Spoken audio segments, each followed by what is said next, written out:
Hej med jer. Er I egentlig klar over, hvor I bor? Ja, i Danmark. Men ved I, at I bor i Øresundsregionen?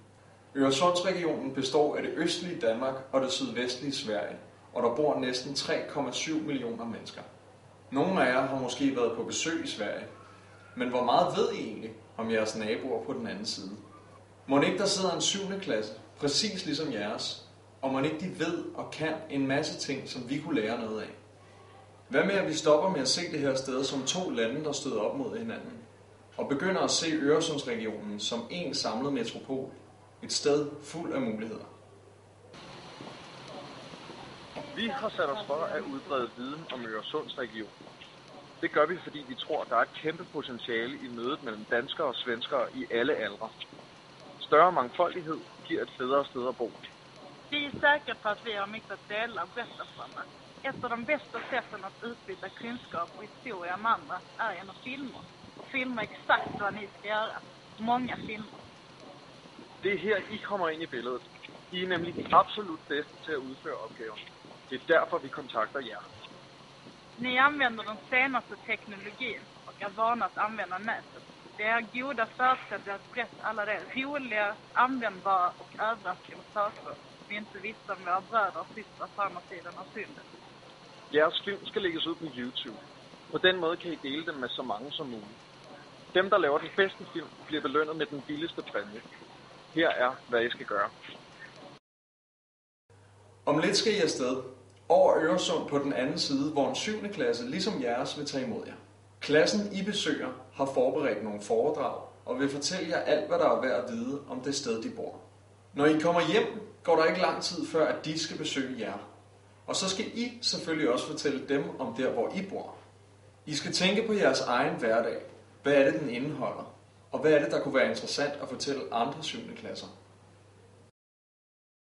Nu skal I tage en kort pause, og så skal I i klassen snakke om de emner, I tror kunne være sjove at arbejde med.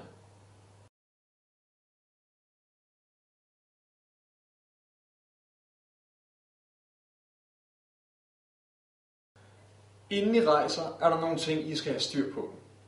I skal opdeles nogle hold af 2 eller 3 personer, og så skal I lave nogle film.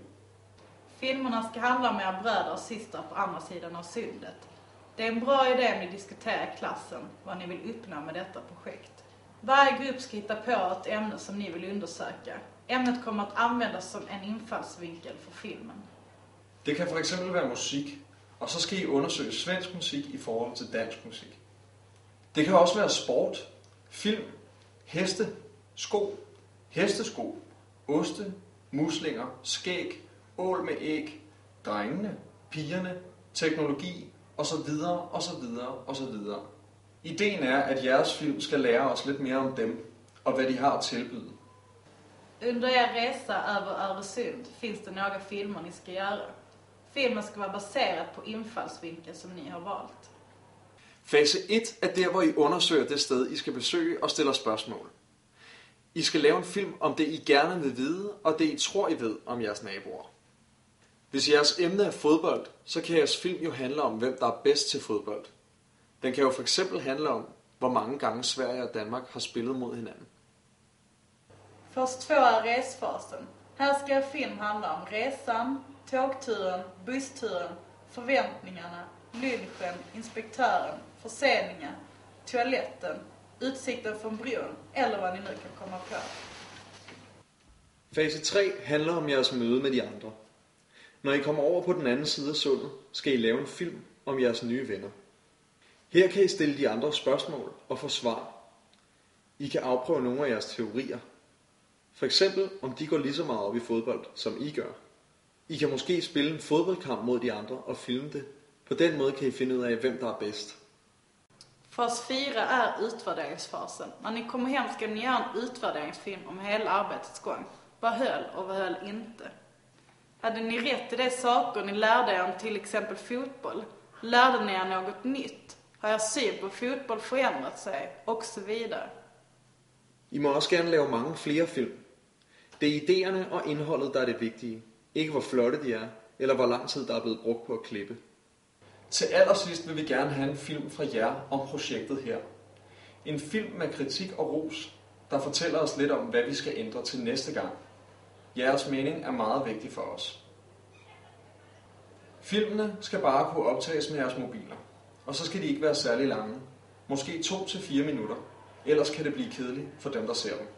Det gælder om, er at få fortalt jeres historie på en interessant måde.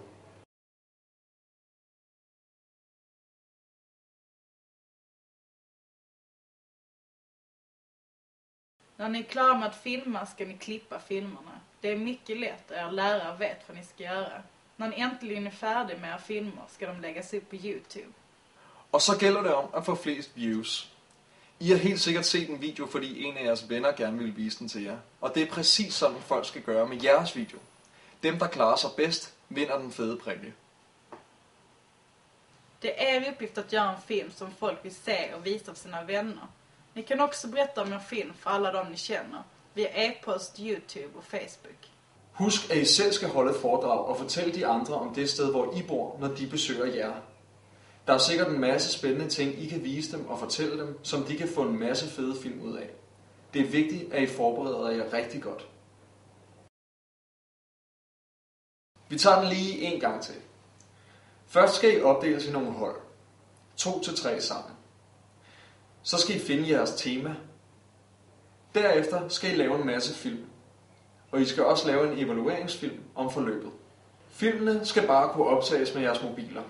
Og så skal de ikke være særlig lange. Gerne 2-4 minutter. Når I har klippet jeres film, skal de lægges op på YouTube. Og hvis det er jeres film, der får flest views, vinder I den svedige præmie. I er blevet udvalgt til at udføre opgaven, fordi I er de bedste til at løse den.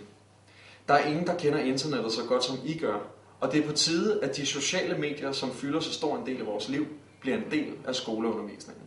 Det handler om at skabe bevidsthed om vores region. Vi skal have folk til at snakke om den og benytte sig af mulighederne i den. Det er også en god idé, hvis I snakker med jeres forældre om regionen og stiller dem spørgsmål. Det skal være oplysende, lærerigt og interessant for dem, der ser det. Så interessant, at folk har lyst til at sende det videre til deres venner. Det er da meget enkelt, og jeg er sikker på, at I laver de vildeste film. Skynd jer ind på hjemmesiden, der ligger alt, hvad I skal bruge. Her kan I finde den her film, samt andre film, som kan vejlede jer. I kan også printe storyboards, visitkort osv. Held og lykke med filmningen og med konkurrencen.